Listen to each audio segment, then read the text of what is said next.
देखियो ना, ई कलकतिया आम छै।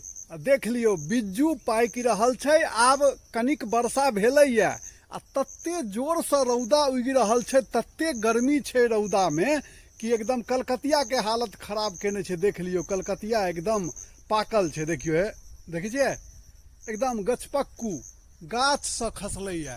देखै छियै रौदा लगै छै, सब एकदम पाकि रहल छै। तो आब समय नहीं छै। आब 10 दिन के अंदर कलकतियो आम एकदम पाकि जेतै, कोनो दिक्कत नहीं छै। आ आम तो खूब फरले छै। तऽ जे कोनो गोटे छूटल छी प्रदेश में, कोनो कारण से लेट भ गेला, नहीं आबि सकलहुँ हैं गाम, से आबो, यानी समय कनिक छै।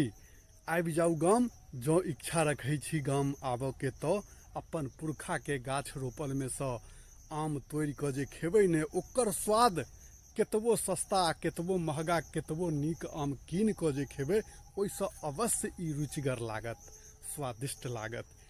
अपन गाछ के आम इंतजार कऽ रहल है अहाँके। आउ, जय मिथिला, जय मैथिली।